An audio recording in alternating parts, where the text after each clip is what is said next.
From Baltimore, in close proximity to Pimlico Racecourse.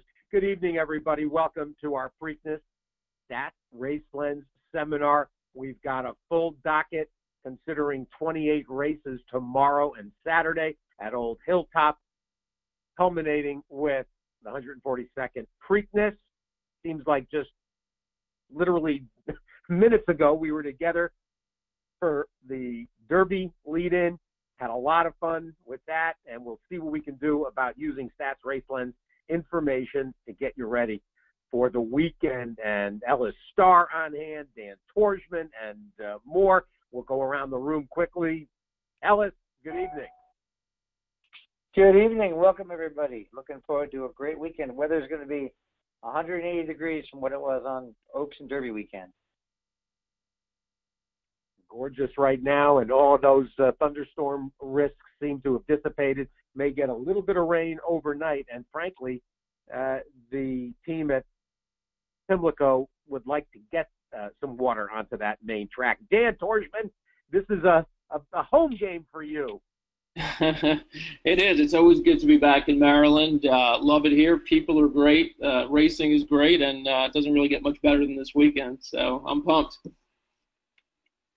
We come out of Derby with the very seemingly typical storyline that has evolved in recent years. We've been talking about this on the radio, and a Derby winner coming out of a race that people seemed a little confused about. And now we're here, and we've got a favorite in Always Dreaming that is going to be odds on. And we've got one major competitor, 3-1 in Classic Empire, that is being billed as the obvious prime contender.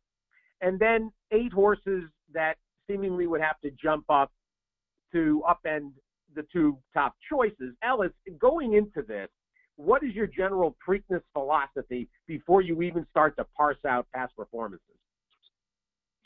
Well, first of all, it's how much did the Derby take out of the top contenders, and then what is the trouble, because there's always trouble, sufficient enough for some of the horses that ran behind the winner to make a case that they can turn the tables on him.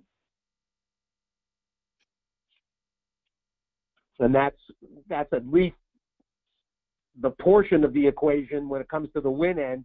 What we do have here, again, that I think is similar to Derby, Dan, a scenario where if you embrace either of the top choices or even both, you then are facing a situation like we had in Louisville of trying to figure out who the logical exotic contenders are.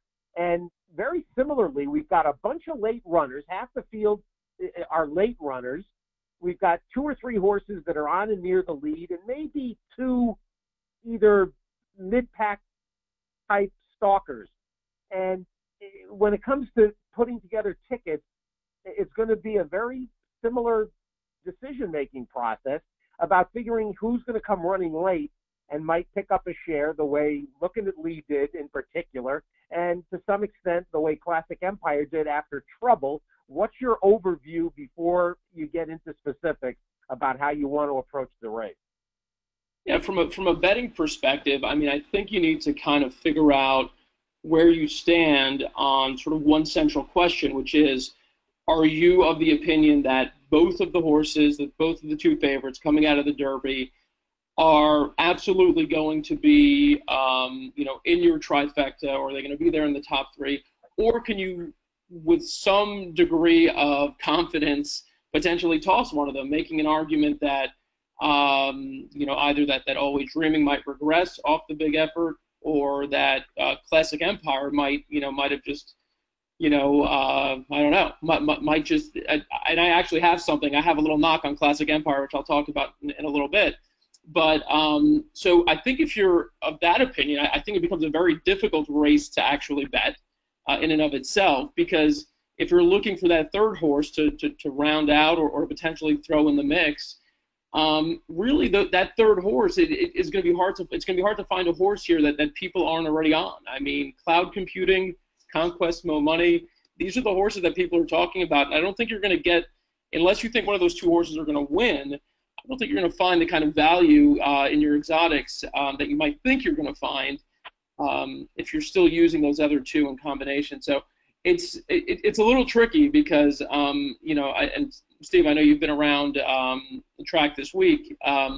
This isn't a 20-horse field where we're going to get a look at Lee. I don't think that's going to really surprise somebody or somebody coming out of the clouds. You're in all likelihood the horse that's going to be the value horse in the trifecta is one that people are talking about already.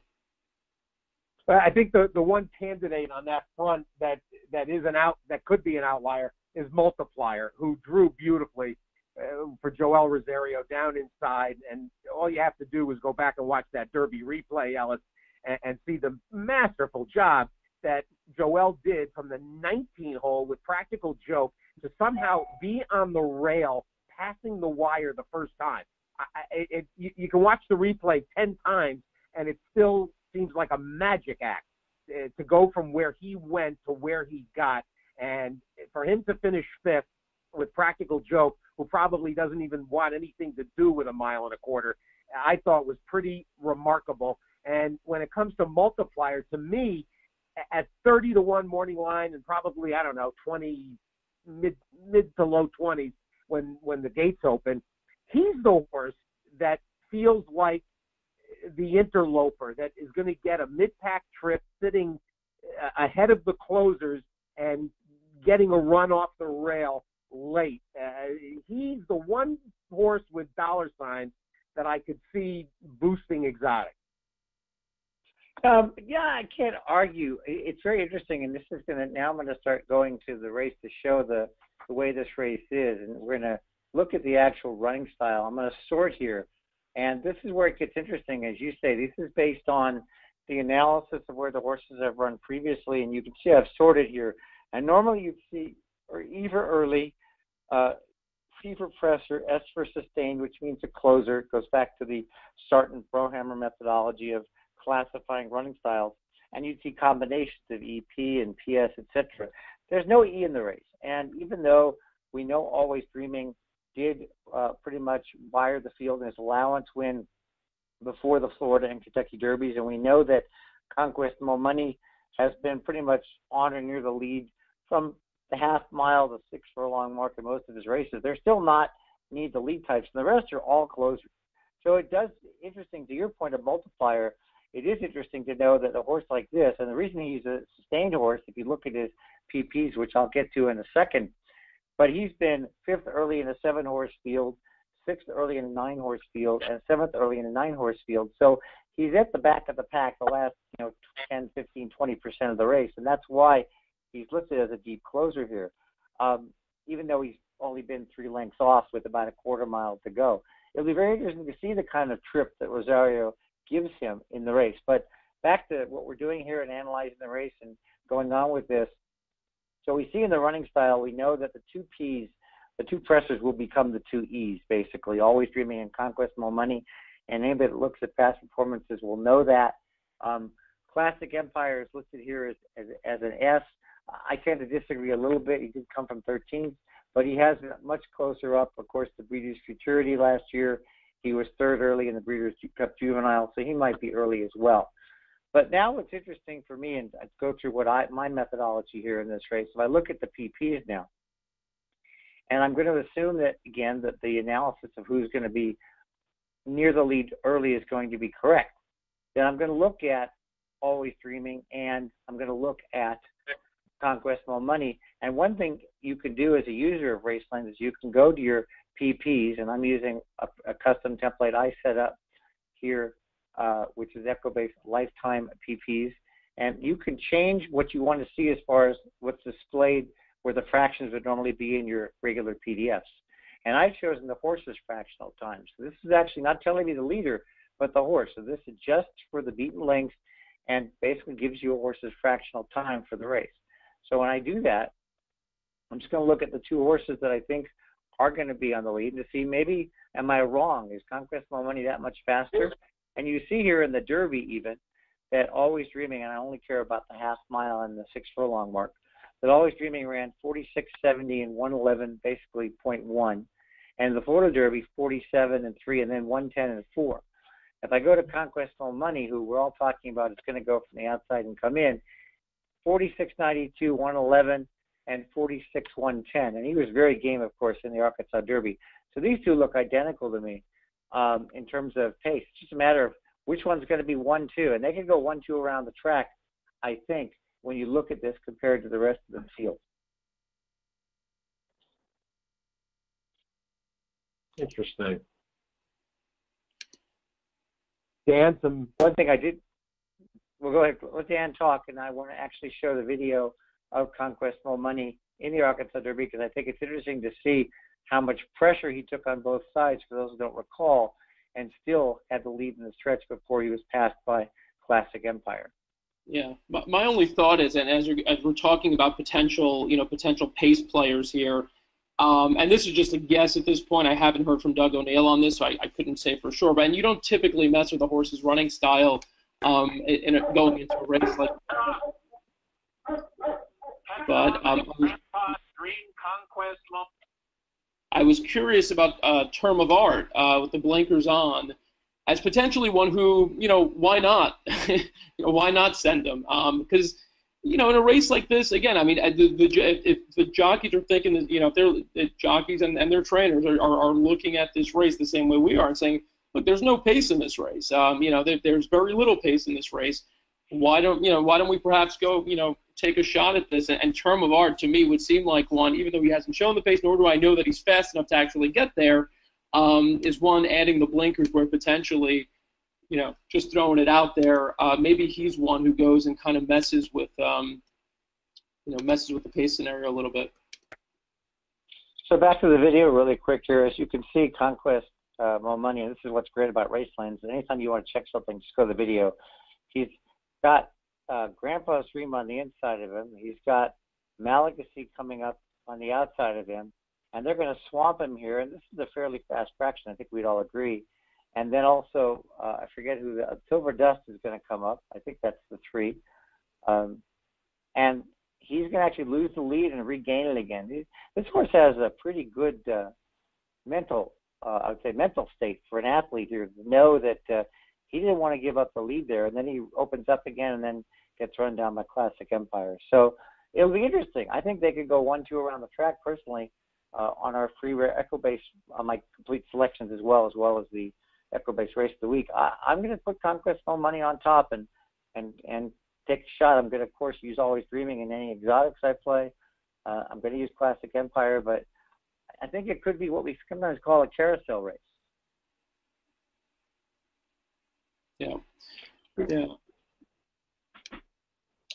Yeah, Dad, you do need to prompt this. I think you do need a third horse, potentially a fourth horse, and Cloud Computing is certainly going to be forward. That after the Tangled Beginning, Classic Empire is going to be forward, and from outside, Jorge Carreno's got no choice but to go with Conquest More Money. That's and then Always Dreaming. So that's 4 right there. I tried to imagine that that there isn't going to be pace prompting, but I don't see how they go slow. And even with the absence of Royal Mo, who would have been absolutely a prompting presence. Gary, go back to Gary Stevens' win with Oxbow. He loves to have that outside 3-wide pressure that keeps everybody honest. That's been a go-to style for him if he has horses with tactical speed. Even without Royal Mo involved in here, I don't think anybody's getting away easy on the front end. And to me, it's going to be very interesting to see what John Velasquez does. Does he take that tack that Baffert did when the reins came? That Victor, you got to go with American Pharaoh and just dictate things up front. I get the sense that if they try that, that's where Always Dreaming becomes more vulnerable in here than otherwise. I think that they would like to gain early position and maybe see Conquest Mo Money and either cloud computing or Classic Empire get involved up front and let John Velasquez, sit second, third, let some things unfold in front of him. To me, that's the trip that would be ideal for them. But we'll see. I mean, Johnny, a great judge out of the gate as to whether he's being allowed to control the pace. And at that point, he'll back it up into their face and go at will. I mean, certainly this horse, if you're seeing any video or if you've been out in the morning, this horse is a powder keg right now. And, maybe he is best served getting out and setting all the terms. But I envision a scenario, Ellis, where that makes him vulnerable later on. Well, certainly the strategy is to pace this race, as we talked about a minute ago, with almost every horse, at least to date, having shown a come-from-behind style, except for a couple that really like to race close. It will be interesting to see what the instructions are given, where the term of art with the blinkers is actually used as kind of a rabbit for hints, maybe. I don't know. I wouldn't say that because he hasn't shown, he's never been closer up than 6 at the half-mile pole in any of his races, but it is possible. It's very interesting to see it's definitely going to be a strategic race. And again, it's interesting, good handicappers as you are, Dan, have totally different opinions of how it's going to set up. I think it's going to be kind of a carousel race, and they're going to go around the track 1, 2, 3, and hopefully Conquest Money hangs on, and the closers don't get there, with Always Dreaming maybe passing or being the other way around, and Classic Empire being close at hand, and everybody else kind of just going up and down. But it'll be interesting. I want to point out a few more things in Race Lens about the race as we go through some of the field, and I've got Always Dreaming up right now. So we see he had a career best 104 Equibase speed figure last time out. With 3-year-olds, they're supposed to improve through the spring, and he certainly did that. He went from 94 to 100 to 104. And for those that don't have the program, anytime you don't know what something is, we don't need labels, because all you have to do is hover over it, and it'll say what it is. It's the highest Equibase speed figure for the horse and the highest Equibase speed figure at the distance for the horse. We know that as well. That was the class rating, and I've set some customized things off. Example, to circle the second highest class rating in the field of all the horses in the race. And those are some of the issues. So if you look at both of his races here from the 8th pole to the finish, even though Lookingly made up so much ground, he Always Dreaming maintains his lead in those races, so he still could have some gas left in the tank. And if he stays in touch with Conquest Mo Money, he certainly can run the same race. That's why he's not a vulnerable favorite, in my opinion. Classic Empire, again, we know how good he was in the fall. One thing I want to do is I want to show the start. For those that didn't see it or didn't see exactly what happened, it's very intriguing. I use the word basically treat it like a pinball coming out of the gate, and other people might use different words, but if we can watch it here, of course, Classic Empire, it's going to be the 14 when they switch to this. It's not the greatest view, but you can see 6 from the outside once they switch to the front view. And you'll see, all you have to do is watch all the horses just basically cramming over. The most exciting minutes in sports. Sorry about that. I turned it off. I turned the volume. I should turn the whole thing off. So he's going to be in the outside of the first gate. And Dan, I know you wanted to comment about the Classic Empire, about bouncing back while watching this. Yeah, I mean, look, I think, not to belabor the point that we've heard a lot of people make all week, I mean, he got just about the worst of this, and I'm kind of putting my mouth on him, by the way. Yeah, no, I'm glad you're doing it that way too, because I mean, and then not to mention all all that mud coming back at him too, and so look, I mean, it's a lot easier when you're on the rail right here and you're saving ground and you're just sitting in a nice little tight spot. Now, granted, they're going pretty fast up there. But there's no question when you look at how fast Classic Empire finished, And, you know, obviously visually, I mean, everyone's eyes are drawn to Always Dreaming on the front end, but if you keep, you know, your eye on Classic Empire, you've got to be impressed with what you see here, especially in light of that trouble early on at the start. So, no, I mean, there's certainly, you know, there's an argument to be made for this horse. The only times he hasn't hit the board is when, you know, his jockey fell off, and what's the other instance that I'm blanking on right now where he didn't fire? But I mean, Holy Bull. Yeah, exactly. So, you know, yeah, there was no pace to run out there either. So, look, I think he's due to run a better placing. But to me, it's one of these situations where it's almost so obvious that he's going to come back and run a massive race that he's either going to do it or he's really going to fall flat. What I will say about Classic Empire, and Steve, you know, I'll let you attest to this because you visually, I trust your eye more than I would trust mine, and there you see a little bit more bumping down there in the lane as well.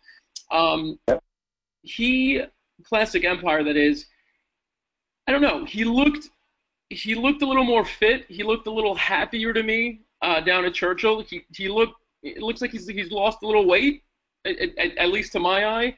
What do you think of that, and what do you make of that?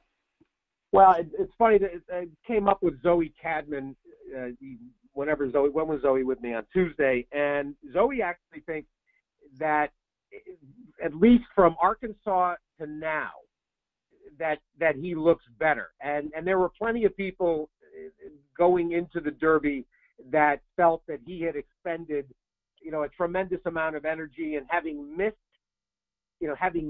the one start himself, much the same way McCracken did, and being in a position, you know, to basically have to maximize his opportunity pre-Derby. I think actually he has every right to run potentially his best race as a 3-year-old on Saturday, and that, you know, that's a big part of this discussion.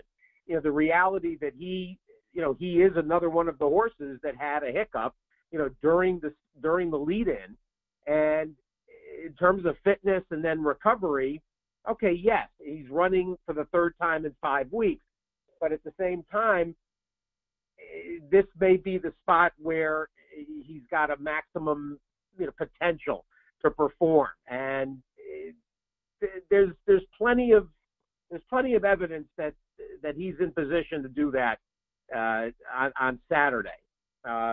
You know, and you know, if you're somebody that handicaps on numbers, and if you're a performance figure, if you're a speed handicapper, you know, you're looking at the horses that are, you know, the fastest. And you know, the other horse to consider on that front is Gunnevera, who very well may be circling back to his big effort in the Fountain of Youth.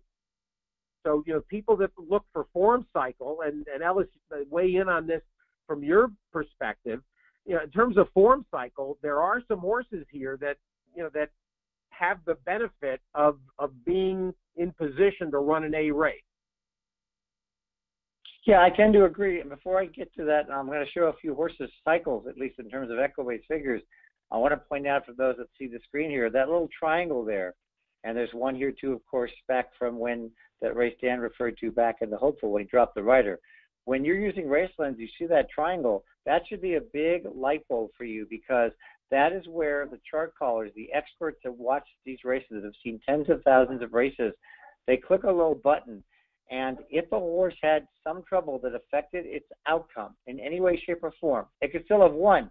But if it had trouble that had an effect, they put a mark in there, and that shows up as this red triangle. So, for example, I didn't watch the race. Let's just assume the Derby. I never saw it. And I want to look. This is a clue that I should go look at the video. The same thing for cloud computing, which we'll talk about in a second as we go to cycles as well. He didn't have that, but I know back at the Wood Memorial we did have some issue. We'll refer to that in a minute. As far as the cycles go, you know, this is interesting. It all depends on what you use.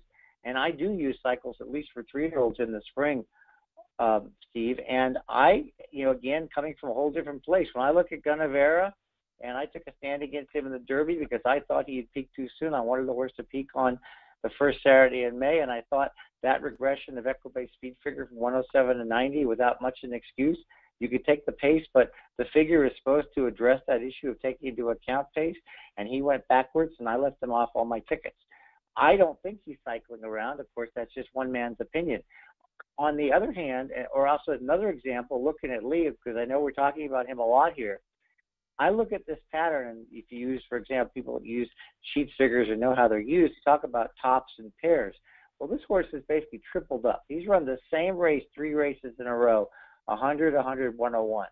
Now, 2 races a horse shouldn't move forward. 3, you got to start wondering if that's the top of his game. And he did have no straw in his path. The chart caller here wrote the comment, which is dream inside trip, because we know for the last 3/4 of a mile, he just set to the inside and just passed everybody as they were going outside. No knocking, he ran a very good race. But again, not the kind of cycle. Whereas I showed earlier, always dreaming, again, I'll show that cycle is a good cycle, 94, 100, 104. Conquest More Money, at least in terms of Equibase figures, 91, 91. There's a double pair, and then he jumped up to a 102. Classic Empire is interesting because he did go all over the place. You don't really see 116 figures in the fall. Did that, came back. We know he had those problems that you just referred to, bounced back, and then he regressed again. So he's kind of an in and out kind of a horse. The rest, in my mind, in terms of figures, with the exception of maybe Multiplier and Senior Investment, who we talked about Multiplier a little bit. Let me talk about him again and Senior Investment. He got a 103, and he did have a 107 before that, so he can go back to a number which is actually better than the speed figure that Always Dreaming earned. And again, we're talking about the horse first, but how fast can they really run? And then the other, of course, is Senior Investment, who is the 8. And he's on a good pattern here, even though he's lightly raced. But this is a strong pattern, 86 to 90, 93 to 107. So if I had to think of the wise guy horse here that I'd be considering that may run the best race of his life at a big price, I would be going with Senior Investment then to round out my gimmicks with my 3, Always Dreaming, Conquest More Money, and Classic Empire. Yeah, and if you're projecting pace, and it seems like we're kind of split on that here, how fast they'll be going. I mean, I'd like Senior Investment for a while now, and I think he's one who could run into a share of it as well. And it's funny that you mentioned Gunnevera as sort of a horse that's kind of under the radar somehow. I mean, this is a horse, I mean, who was on everyone's, 1 or 2 on everyone's list about, a month and a half ago.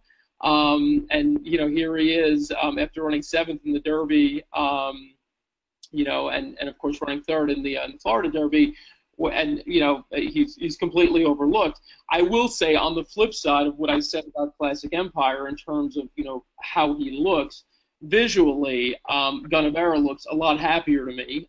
Actually, all these horses for the most part look very happy, especially over the track at Pimlico. But Gunnevera, I think it's noticeable. I don't know if I kept catching him at a bad time, but whenever I'd go by the barn, he just looked very, did not look very into things. When I saw him walking around, when I saw him going on the track, he just never seemed, I don't know, he just didn't have it. And I think every time I've seen him this week, he's been on his toes. He's looked really good. He's just looked fit and happy. And so, he's also pace dependent, naturally, like some of the other ones are that we mentioned, Senior Investment, looking at Lee. But I would not at all be surprised if he bounced back with a big effort. Obviously, the way that the numbers are trending in terms of the Equibase speed figures, you could see that there's sort of a downward trend there. Can he reverse it? It remains to be seen. But he's one who I think is kind of coasting a little bit under the radar, who's going to be a big price. And we might look back, a week from now and say, man, how did he go off at that price? So I wouldn't say that I think he could win, but I think he could definitely be a factor late. So I think we've covered the major contenders, unless there's something else you guys want to cover, and we're going to move onto a couple of the races on the card. No, that's good. Let me slip in, though, before we turn the page from the feature, and mention those of you that are ExpressBet customers or TVG customers, you got the opportunity to access RaceLens and single cards and day passes, either way. And be aware that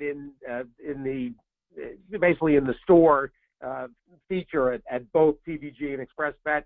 And also, of course, Equibase continues to offer that tremendous quarterly package. Buy a month, get 3 months. And you get involved right now. It's going to take you right up into July and right up to the start of the season at Del Mar and Saratoga. And this would actually be an ideal time to, if you're wading into the action. And we're going to, of course, continue seminars. We also got to make you aware. Ellis, show them on the screen the access to the forum, because the community forum, you can still interact with customer service through Twitter and email, but the forum is a place that has really become a great resource for users to exchange ideas. And it's also been a great tool for Craig Walker and the development team to get suggestions for people that are looking for things to add to the package. And whether it's the mobile app that is in beta, there's all kinds of things literally daily that users are asking about and that the developers are trying to fold in to make your experience as good as possible and to maximize everybody's input. And that's actually become part of a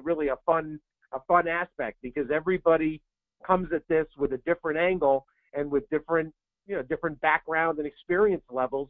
And so the questions that people might think are rudimentary, they end up being something that can be incorporated into the entire system. So never be shy about asking questions on the forum or on Twitter, and any number of the team will help.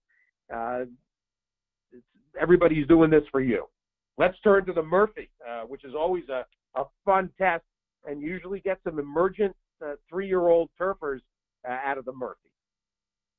Yeah, just to Steve's point real quick, I see that those watching on the screen here in the upper right corner, with all the icons, the alert icon, the help, the settings, the home screen, and how to contact us. There's also the Stats Lens subscriber forum, and that takes you here, which you can see lots of articles and stuff. I'm trying to be active on it and post things. Once you log in, you'll get access to that very nicely. So now we'll move on to the Murphy, as we just talked about here. And let me make my screen big again for everybody. And it's a great race here. I know that Dan, Steve and I are going to talk about this one a little bit, so Dan can have a few minutes off. And I'm really going to talk about one horse here. And it's a very interesting horse, and his name is Yoshida. And he's number 6. He's trained by, of course, a Hall of Fame guy in Bill Mott. And one thing I noticed was you're going from a maiden to a stakes. It's not a graded stakes, but it's a stakes. And that's something that, a lot of trainers do have to do with 2-year-olds, 3-year-olds, not so much this time of year. So I was curious about Bill Mott and this move. So I went and set up a little query, which you can do this. Anytime you click on the trainer name, it takes you to individual research, which is one of our statistical ways to look at things. And I have a query I just did today, all the ones that came with the program and ones I've set up. You can see there's a whole bunch of everything I want to find in a race. But I did this one specifically. I had it preset for Mott. I could do it for all trainers. But this was a last-out maiden winner in a graded stakes turf route. And I said it for the past year. I can go further than that. He's 1 for 1. So he doesn't do it much. He only does it when he thinks he has a horse. Just so happens Joe Rosario rode the horse and is riding Yoshida today. This horse happens to be Good Samaritan. Now, if I didn't remember who Good Samaritan was, I'd go and take a look and I'd say, okay, he broke his maiden at Saratoga. By clicking on that link, I get to see his lifetime PPs. And then, boom, he shipped him up to Woodbine to win the Summer Stakes in his next start off a maiden race. So Mott doesn't do it much. The last time he did it was successful. It gets me back to this horse as being intriguing. But I wanted to see, because some trainers, as we know, overreach their horses. And in this case, I wanted to see Mott, a guy that I think is very conservative, what he was going to do with that kind of a race. So he debuted in a 2-turn race last fall. He got beat a half a length. He came back to win by 4. He was given time out to mature from November to April. He improved quite a lot in terms of his Equibase speed figure. He won easily. This 99 figure, by the way, if I want to then compare it to other horses in the race, for example, Caribou Club, who is one of the long shots, but he did win a stake. He got an 86 and he got 100 in his last race. If I want to look at some of the others, like Dover Cliffs, who's going to be one of the lower odds horses, he got a 97 figure winning the Cutler Bay on the grass. And we just noted, as I said, that Yoshida earned a 99 figure. So he actually ran faster breaking his maiden than Dover Cliffs did in the stakes. So certainly that's it. And there's another example here. Dover Cliffs went from a maiden to a stakes, which is what Yoshida's attempting to do today, as did Caribou Club, who was also, I mentioned, and he happens to be opening at a nice price of 12-1. He went from a maiden to a stake. He won the Laurel Futurity, which was sprinting on the grass. Now he's going a mile for the first time. But it's a very intriguing race in the race, and certainly with Ortiz riding Yoshida back, and he opens at a decent price at 3-1. I would probably take a shot with this guy and bet him to win. I'd probably box him in the exacta personally with the 3 Caribou Club, as I said, because he's coming out of those nice turf sprints. They shipped him down. He'd been off from September to April, and I'm just guessing here, but he'd been off. They probably didn't get a start in him down at Tampa or at Gulfstream, where Tom Proctor is based, who's the trainer, and they shipped him over to Keeneland, I think, just as a prep race. I mean, he had proven himself in sprints, but there's not a lot of turf sprints for young horses, so you really want to go long. And I think that was just a prep, and he ran very well when he closed for second, close from 7th to 2nd in that race. So at 12-1, I'm going to be using him with Yoshida, and of course I'm going to be using Dover Cliffs, who really turned into a very nice horse down at Gulfstream, winning that Cutler Bay, as you said, in his 3rd career start. He's run 3 good races in a row. So that's the one I want to talk about. Steve, I know you had an opinion on this race. You want to share or some thoughts? Not, I don't have a major opinion, but there is the presence of an interesting player in here, Matt Serra, who has got a fascinating operation. Of all the things that Matt Serra could be doing with Berks County for his 3-year-old debut, this is a very interesting decision. Matt Serra, he's got 3 different trainers that he works with, including Chuck Lawrence and Carlos Martin and George Weaver. I think he's actually got some horses with Jason Service these days too. And this is a colt, a Lonhro, that debuted at Saratoga, and in fact, Caribou Club was in that race. Debuted and ran a terrific career opener, and comes back for his 3-year-old debut.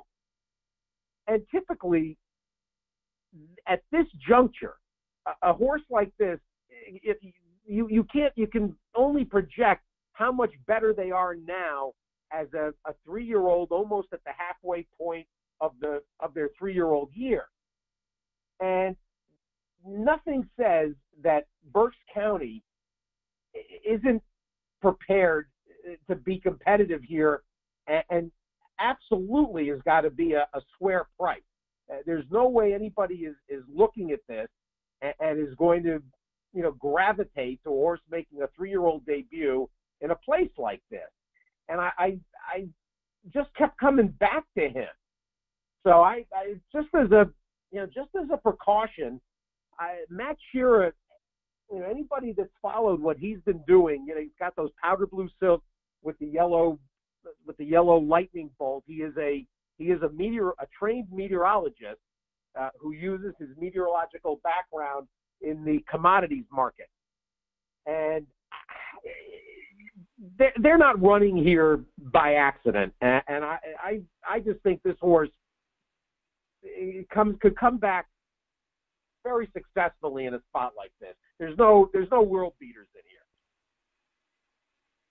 It's really interesting, and I'm overlooked him because I don't like layoffs into a route, but I can see your point completely. And now I see Caribou Club, because when you go back and look at Caribou Club from that race, Berks County beat him, and he improved nicely to win his next race. Actually, he won the Laurel Futurity on turf off that race, and then look what he did as a 3-year-old. He came back and improved by 14 Equibase speed figure points. Well, certainly, if Berks County does the same thing, even though he's going 2 turns, if he goes to about a 102, as we said in this race, that wins the race because Yoshida actually has the best last race Equibase speed figure at 99, and so anything above 100 will play. So Steve, that's great. You just gave everybody and me a nice horse to throw in there, and I'm going to throw him in my exacta box with Yoshida. I'm going to throw the 6-5 in as well because I overlooked him. Now, he, especially with Carlos Martin, this horse could have debuted, in a nice, wealthy spot. I mean, there's allowances to run in New York for 80,000. So for them to come down here, you get Fergal Lynch. There's a hint there, and you're gonna get a price. You're getting 15 to 1 at least, maybe more. No question. For people who don't know, let's move on. I was going to add one quick thing there, just on the Fergal Lynch. As somebody who kind of follows the Maryland Circle pretty closely, Fergal Lynch kind of had his coming out, last year at Pimlico. I believe he was second in the rider standings, and just simply put, one of the best turf riders on the circuit. So you've got Horatio Caramanos, notoriously known as the turf assassin, and then you've got guys like Fergal Lynch, who, given his background riding in Europe, just a master on the turf, and so definitely a positive sign there that he's aboard. And under bet, by the way, because when I'm looking at the jockey's distance surface stats, and I hover over, it tells me what it is, last 365 days in turf routes, he's only won 11% of his races, but there you are with a 39% profit on every dollar bet on Fergal Lynch and turf routes. And also the last 30 days, very hot, 20% wins. But this is very interesting here. So this at 15 to 1, if he does get the upset, that's certainly going to add or indicative of the numbers he's put forth so far over the last year. Yeah, for whatever reason, I don't think he's riding the same stock that he was riding last year, but I think he's still moving horses up. So I still consider him, whenever I see him on a horse, I take a close look at that horse before I toss it. Let's turn to the 11th and the Sir Barton for the 3-year-olds. And I'll let Dan talk about it, and I'll just do some driving on the race lens here because Dan has some thoughts on the race, and we ended up on the same horse, so I won't add much here. Dan, you can go through your horses, and I'll go ahead and show the stuff you want to talk about. I will. Yeah, let's start with the 9-horse, Time to Travel. This one, as Ellis mentioned, we ended up on the same horse, so you can either completely toss it or hopefully it's a good sign. But either way, I think it might. I mean, if you'd like, you could play the replay of the last race there, the Lexington. You're going to see Time to Travel is the 5-horse. You're going to see this horse get sort of an interesting ride. He's up with the pace early. He's sitting just off of it, and then he's going to allow some horses to pass inside, which ultimately results in him sort of being floated out about 3 or 4 wide. So he loses some ground, and then he kind of makes it in sort of an early to mid move to regain position, and eventually off the turn he actually takes the lead and eventually kind of moves over to the rail and then gets past. And here on Saturday he gets Lasix for the first time. So look, I all that to say, this is not probably the most enjoyable of trips for the horse, and I think that he's still hung on respectably well. So I kind of that's why I was drawn to him. But then I went further back and I started looking at some of the earlier races, and he was up against some tough ones. He actually ran into Timeline, who won the Peter Pan Stakes. He ran into Timeline on debut, finished 4th in that race, and then he came back to beat next out winners Caviar Czar, and then the Peter Pan runner-up Meantime. But right about here, you can see where he's making this move. He takes the lead, but he's done a lot of moving around. I mean, he's been on the lead, he's been taken off the lead, he's reclaimed the lead, and here they are. They start gunning for him, and Senior Investment actually, coming from well off of it, is going to be the one who gets up. So And you could see some of those other horses that he was kind of sitting just off of. They've obviously kind of plummeted through the field, and he's still right there. I mean, he's obviously at this point kind of packed it in. But on the note about getting the Lasix for the first time, if you want to look at the research here for Michael Matz, his horses get Lasix. The search that I did was past 5 years, so we'll have to go in and modify, unless you've got it saved. I actually saved one. Oh, you're good. So there it is. Past 5 years, what I looked at was this sort of break, which is about basically a 1 to 2 month break between starts. First time Lasix. And the numbers there are pretty solid. I mean, 5 for 22, again, 23% win percentage, certainly solid. And he hits the board half the time. So, those aren't bad numbers, certainly. And so I think, if anything, they just give you a little bit of confidence. Michael Matz, when you think of him, I mean, I wouldn't think of him as a guy who would use Lasix unless they were, obviously there was a need for it, specifically in a horse's his fourth start. So I don't know. It seemed I could see this is a candidate to move up, I think, dramatically. First time Lasix, and as I mentioned, some of the company he was running with, that also kind of opened my eyes. And again, we're looking at trainer with today's jockey. So, and what I looked at was specifically here at Pimlico. So we'll finish this search up. Yep, and you can just do it real quick with today's jockey. I think I did everything right. I think today's jockey. There you go. There it is. And so, and this was, this is from the undercard on the Preakness undercard from last year. But Johnny V riding. And yeah, go ahead. When you showed me this, by the way, it was fascinating, by the way, that it was exactly a year ago this weekend. Yep. He rode 2 for him, and he got these 2 winners. And then there's actually, if you look even further back, there's another one. He actually rode Hard Not to Like in the Gallery back in 2013, who I believe finished 2nd or 3rd. But either way, another, obviously the horse was extremely live. And so, very good sign. Johnny V riding for Michael Matz at Pimlico on Preakness. I had that at 2 years. I could change it to 5 so we could see that one, by the way. Okay.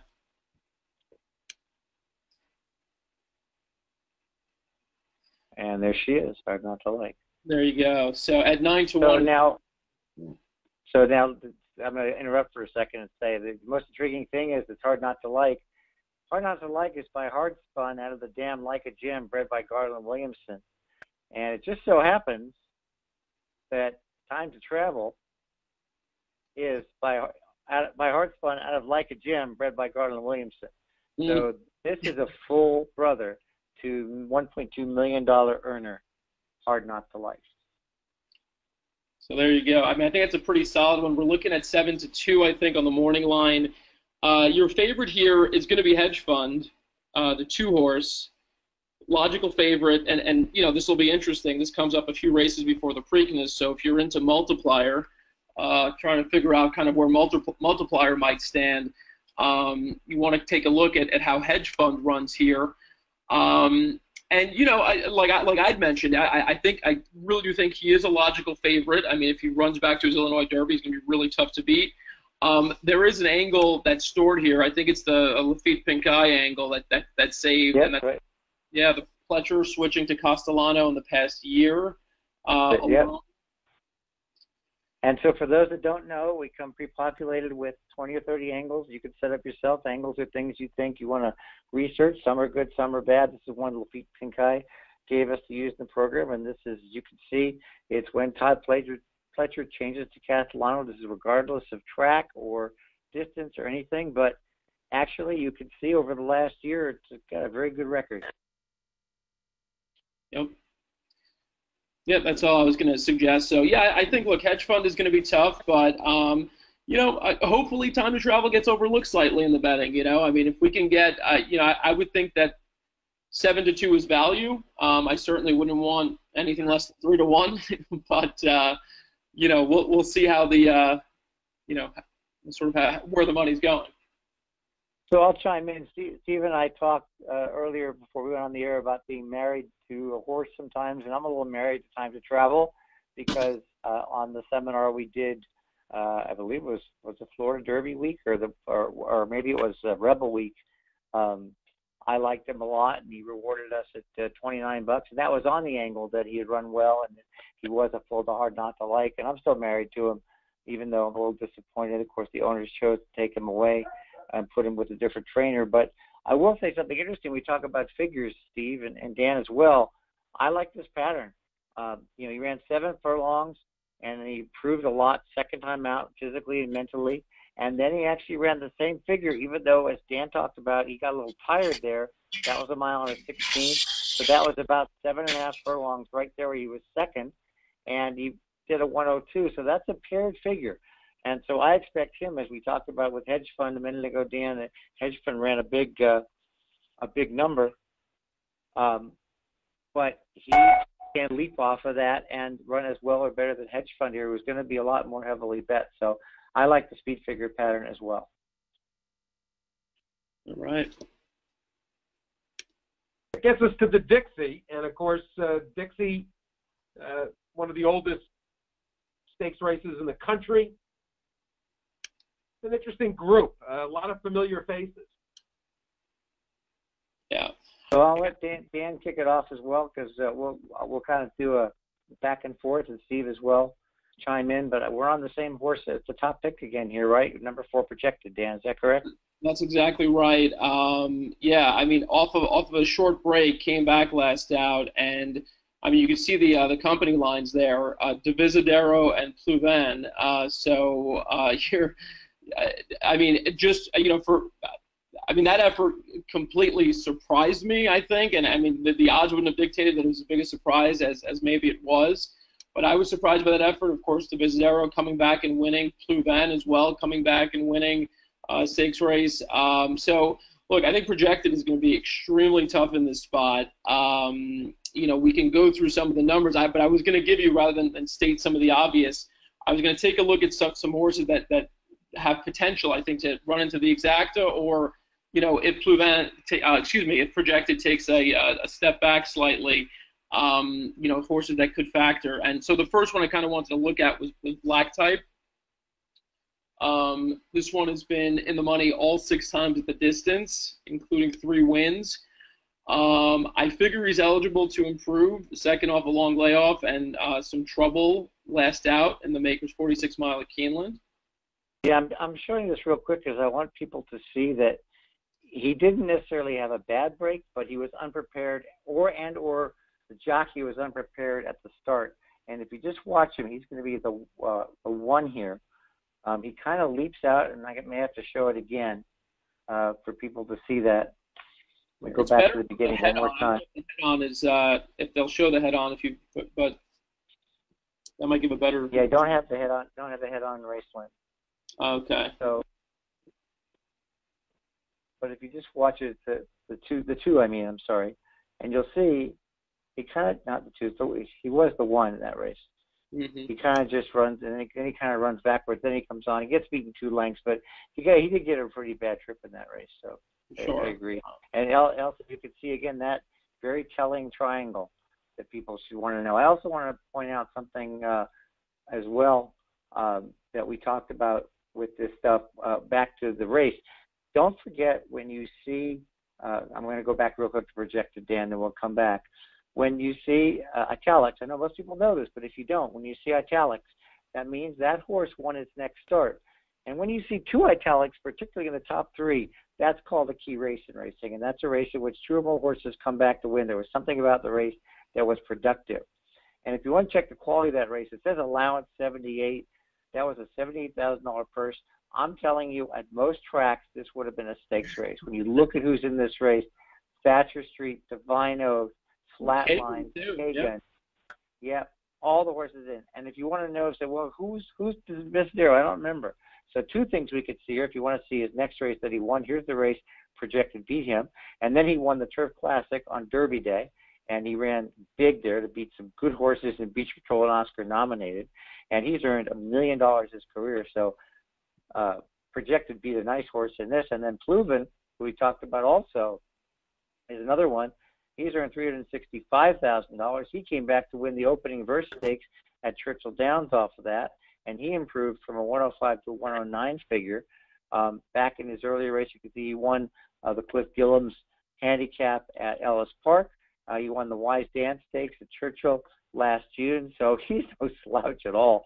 So back to Projected, it's just a horse that I think we agree is going to run really well here. And then, as you were talking about, not to cut you off, back to Black Type and some others that can run well maybe with Projected in the race. Yeah, with Black Type, I was just interested also if you wanted to pop up some research on Christophe Clement. Not sure if you'd saved this one or not, but the second off the layoff in graded stakes on the turf. Yes, I actually did. You sent me all those great notes today. Second off the layoff, turf graded stakes there. That was off layoff, not second off. But that was all actually pretty good, to minus 10% and 20 wins for 18%. But I did have second off the layoff we talked about here. Second off the left, graded stakes turf. Here it is. And with the Clement. So that's actually a pretty good thing. I'm pretty pleased you showed me that one. Yeah. So, yeah, again, I consider these things. I mean, I wouldn't, and we tend to go back to a lot of these trainer stats because they're so much fun. It's honestly, it's hard to not get like hooked on them and get sort of addicted to kind of trying out all the different variables and saying, okay, well, but obviously you got to find the ones that apply best, and there's a lot of trial and error involved. And so, and that's the great thing about stats. I mean, it kind of shows you, throughout the process, kind of what level of sort of, efficiency or accuracy, certain angles will give you. And the same thing applies for the research. I mean, you have to be selective along the way at what research you kind of put the most stock in. And so I thought that was interesting. And you can decide. Yeah, for sure. Yeah. So one thing I want to point out real quick, when you're talking about world approval, I'm going to say real quick, world approval, you see where I'm highlighting here where it says 6 May 17 good trainer. That's a scratch. And you can actually go and click on that like you can a chart, and it'll tell you about the race, even though he didn't run in it. Because when a horse is scratched, you might want to know why.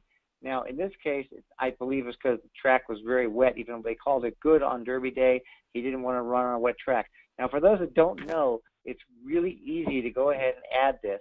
So when you go to your PPs, whether it's using one of the other formats like the Equibase or Stats format, it's right here. There's a checkbox that says merge workouts, and there's one that says merge scratches. I don't do the merge workouts, I do the merge scratches.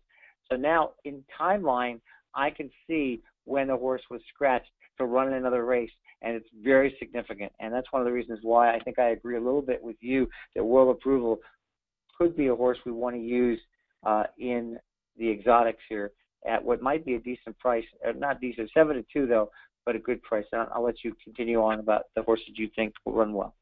Yeah, no, I think world approval is primed to run a big one. Nice beat. We got a little music for the cue up the world approval description. I think he'll probably stick to security risk, and they'll be there. I think they'll be there 1-2. I mean, they make the most sense. They're right there on the rail. I think security risk is going to go to the lead. World approval will be just off of him, and we'll see what he has late. And just in kind of trying to project again what he might have late, I did also hop into to trainer stats here, trainer research on Mark Cassie, and I looked at past 5 years off this similar layoff of 45 plus days in graded stakes on the turf. And it should be off layoff turf clear. That should be this one here. Yeah, and the stats here were not as good in the sense that, I mean, you see right there 12%, 7 for 57, and 3 of those are catch a glimpse. So you take catch a glimpse. Yes, there she is right there. Yeah, so you take catch. I mean, you can't take catch a glimpse out of the mix, but if you do, you're looking at what is it? It would be 4 for 53. So right. either way, not a very high percentage. So, that's a little bit of a turnoff for me. But this is a super classy horse. I mean, this is a Grade 1 winner, right? I mean, he won the United Nations. So, yep. Yeah, absolutely. Yeah. So we'll see. There's the United Nations win right there. Yeah, and his first race of the year was a win. It was a little state-bred stakes down in Tampa. Before we get back to Steve to give us the promos, I want to look at two of our real quick for this race because, again, Dan and I both like projected, so we're trying to find some horses to go with them. One of them is going to be Ring Weekend, who finished second in last year's Dixie, and he's had 3 starts this year, 5th, 4th, and 4th, but those are some tough horses he faced in California in those mile races, the Arcadia and the Kilroe. And he was only beaten ahead by Bolo here in that one. So good to use him. And then I want to do a long shot. One of my favorite angles here is comparing horses by what company they kept. And we both talked about Black Type. Dan certainly thinks he's a contender, as do I. And I went and I noticed that back here in the Commonwealth Turf Cup last September, this horse, Top of Mind, ran on at 29-1. And he was steady to start. There's that triangle, tells you trouble. He was 5 wide bid, and his jockey lost the stick, and yet he still ends up second, beaten a half a length. He comes back a couple months later. He's still eligible for an allowance condition, and he wins. And then he makes his 2017 debut off a 6-month layoff here in the Henry Clark at Laurel on the turf. And you know what? I don't think this is that bad for a horse that's coming back from a layoff on wet turf he may not like, as he only gets beat 2 3/4 lengths at the end. And he gets a jockey change back to Carrasco, who rode him to those wins last July before the Commonwealth. And if you're going to use Black Type, I think you got to use Top of Mind. I like it. We're going to get 20-1 plus on him too, so I like it. Steve? I want to do, we're a little, we're going to go a little further in here. We really should do the Black-Eyed Susan because I'm sure a lot of people are going to want to play tomorrow, play the Black-Eyed Susan Preakness double. And this is a very interesting edition of this race with a couple of stretch-out candidates going from 7 to 9 furlongs. There's quite a bit going on in here, and I'm curious what everybody's thoughts are. Well, I think as far as thoughts go, I think Dan and I ended up on the same horse. Let me get to it real quick. Dan, you can talk for a second while I'm bringing up the race. Sure, yeah. I mean, I have to expect you to show up at the track tomorrow wearing the same thing as me. So, I'm stuck in Lexington, so that's not going to happen. But so, we'll see how that turns out. But yeah, no, look, I think if you take a look at, if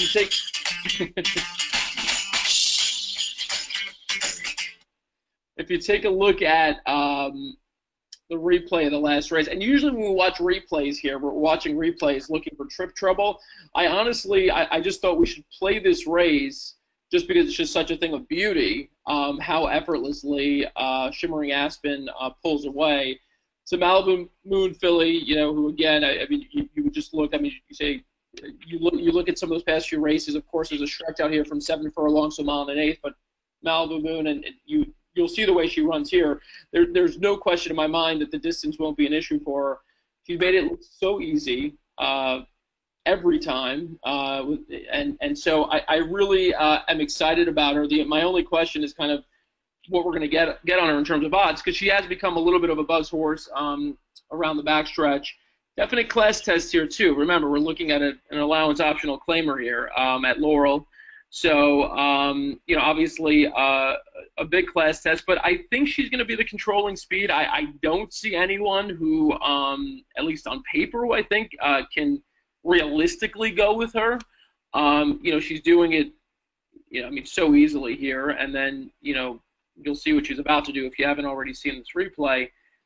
So, and then we could, once this replay is over, we can take a look back, but her only loss was on debut.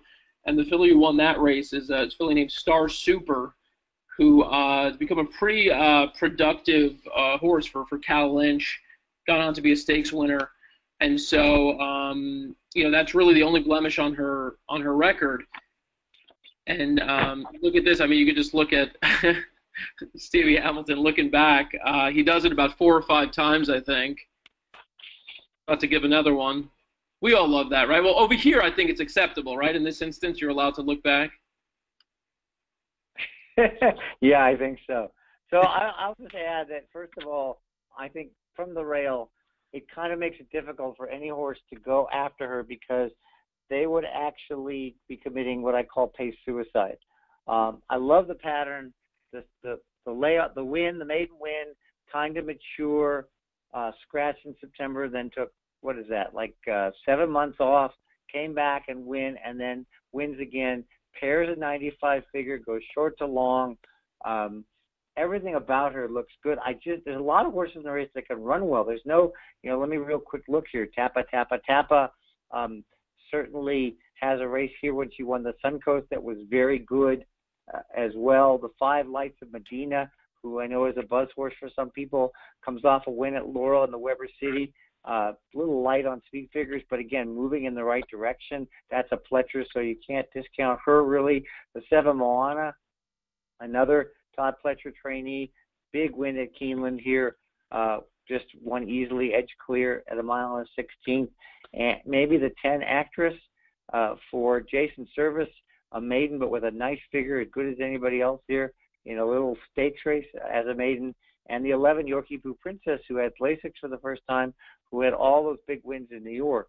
But when you go back and you look at some of these horses, I think from the rail, and Steve, I'd love to hear your opinion, I don't think anybody tries to go with her because they're just going to compromise their own chances. It very well could be. And this is a fascinating horse, and Rodney Jenkins, it's probably safe to say, the most accomplished horseman in the country. He is a guy that came out of the Hunter Jumpers and just is an incredible judge of a horse's potential. This is a horse that he knew last year as a 2-year-old was a big talent and has really judiciously handled her. I don't know if you don't follow the Mid-Atlantic, you might not remember the dam. Aspen Glow was a terror at Charlestown that Gary Capuano trained. This is a serious. Great thing about Racelands is you can pick up.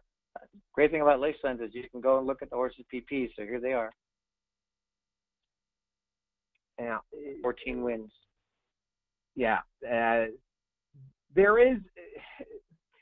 are horses that are going to want to be forward, and certainly Tappa is. Lights of Medina, Moana is going to be close.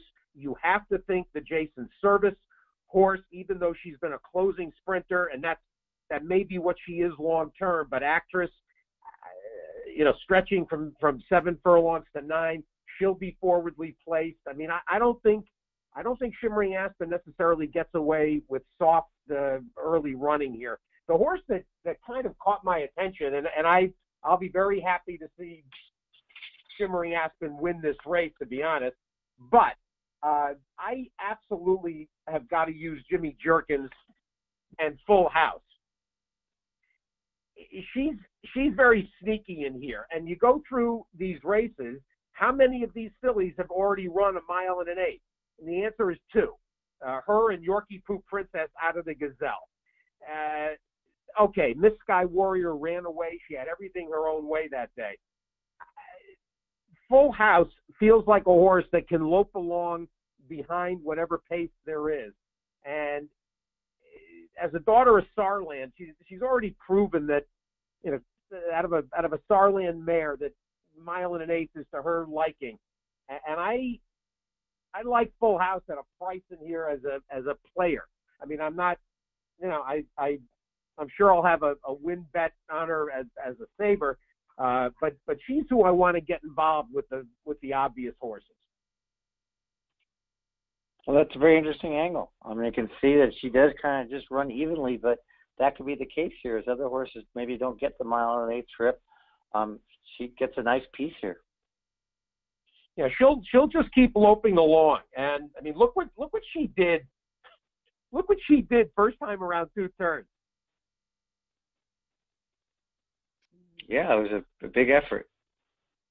She ran off. Actually, it's interesting horses. here.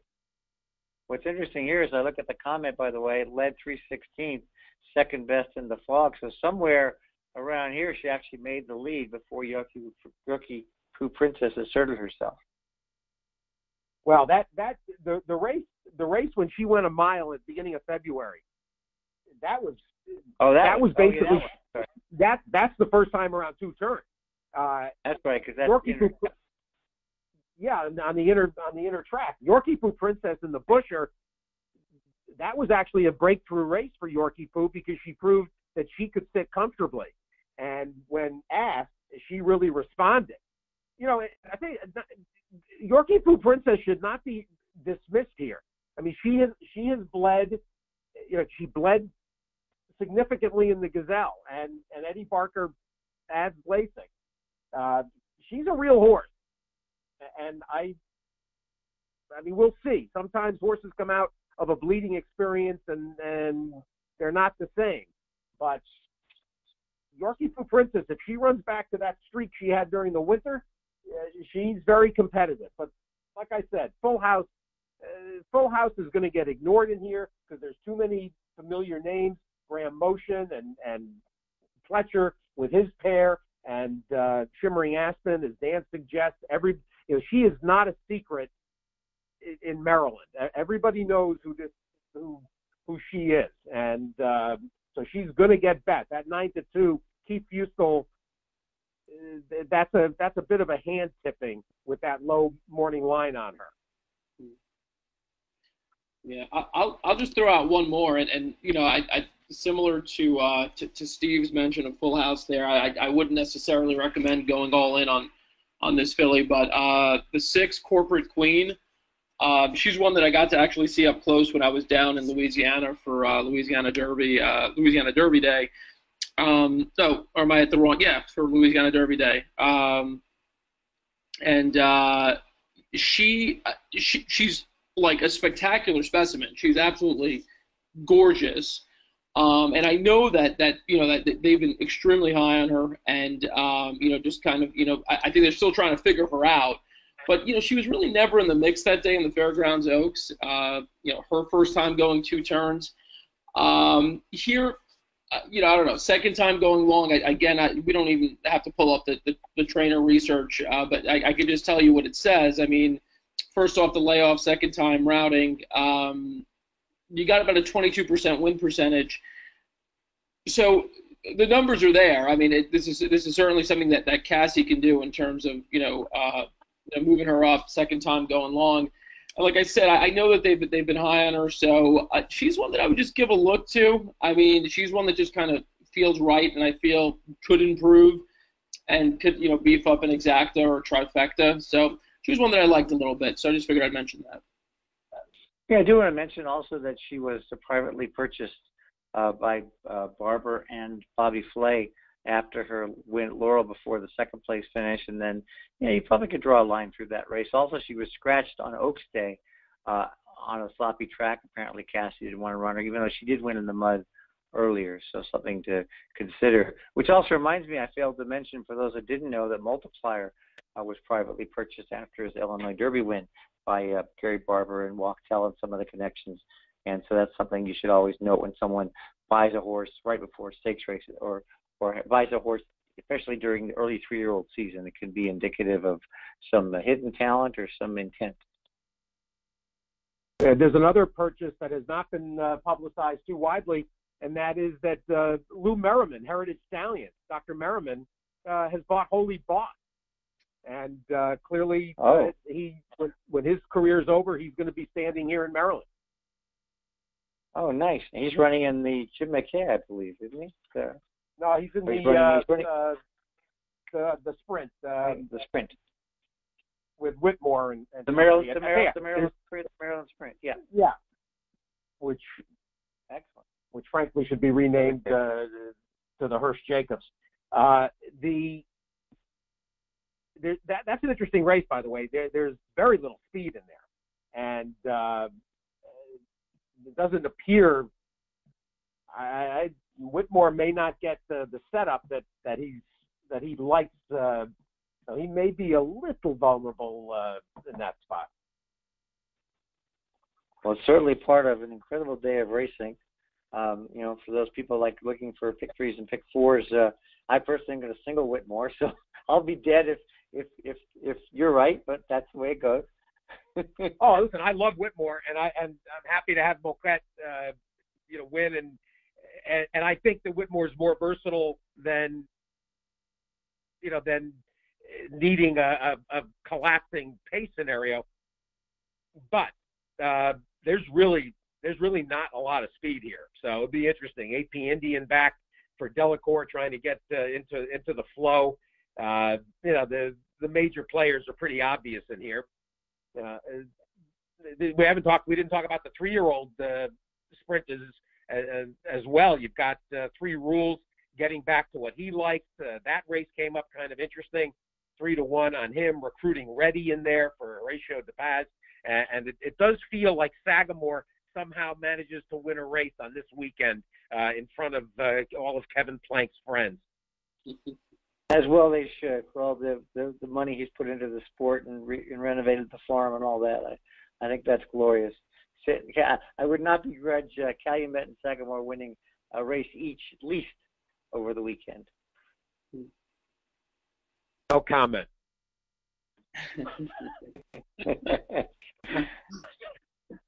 Well, I hope you folks. Sorry. Tremendous couple of days of racing. Congratulations to Georgianne Hale and Coley Blind, the racing office, everybody at the Maryland Jockey Club. This is always the racing, in a lot of ways, racing's best party, as well as 2 terrific days of racing. If you haven't looked at the menus, you've got 2 pick 5s both days. You've got 3 pick 4s.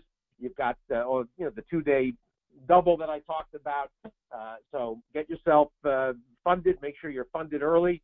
Your TVG and ExpressBet accounts, you can try the 1-day pass there, as well, of course, at Equibase for Stats Race Lens. Be sure to follow Stats Race Lens on Twitter. If you aren't now, you can provide any feedback or questions. Don't hesitate. Do it through Twitter. Do it through the community forum. And, of course, the mobile beta testing version continues to evolve. And you can send comments to statsfeedback@equibase.com. Let me also add, Steve. Yep. I'm sorry. Go ahead. Finish giving the code, please. Well, I want to just slip in the SRLQ 129A. Jot that down. SRLQ 129A. That's the promo code. If you have not taken a subscription by 1 month, you get a total of 3 months. Just a tremendous value and a great way to start looking under the hood and playing with all of the pre-programmed angles. And in no time at all, you'll be adding your own angles. Just so many tools at your disposal. And yes, it takes time, but you've got a team of support to help you. And every few weeks, we'll continue to get together and handicap the big cards. Looking forward to Belmont in a few weeks, and wish everybody good luck. Ellis. Well, I wanted to say, you mentioned TVG and ExpressBet and our good partners over there. For those fans that have accounts and aren't customers right now, you want to try it. They've got great specials on day passes and single cards.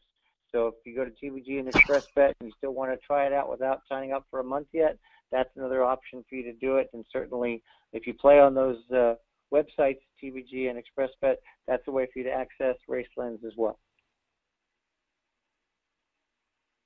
Dan, we ask every few weeks latest updates on EquestriCon. Yeah, everything is going well. We're through Belmont. We've got our 3 for 3 promotion going on right now. So if you want to come to EquestriCon, the first ever International Horse Racing Convention, trade show, and fan festival, you just go to equestricon.com, and for each ticket through the Belmont Stakes that's sold, we're going to donate $3 to the Thoroughbred Aftercare Alliance. So now is the time to buy. And the cool thing is Stats Racelands will also be represented at EquestriaCon. Ellis is going to be leading a special seminar on how to use Racelands, and you, Steve, I know are going to be on a panel showcasing some of the best technology in horse racing and handicapping. So we're looking forward to that. Totally pumped. And Steve's also going to be hosting, I think, what might be the most popular panel at EquestriaCon. That's the race announcers panel with Tom Durkin and Larry Colness and Dave Rodman and Travis Stone. And so they'll be sharing their favorite race calls. And I think I've spoken to them individually now, and they're pumped that you're moderating that session too.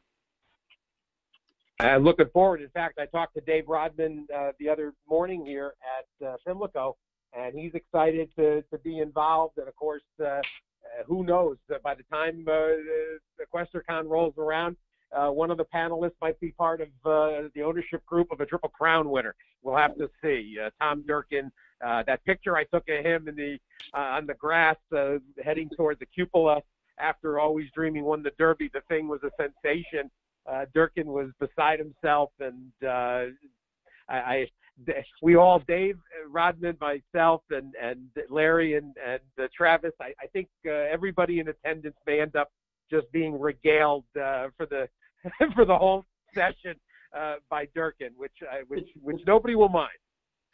Exactly. That should be a lot of fun, and yeah, that would be a nice little a little cherry on top if we could get Durkin a Triple Crown. That would be phenomenal. But either way, I can only imagine his celebration. We already saw the Derby celebration, so I can only imagine what he'll do.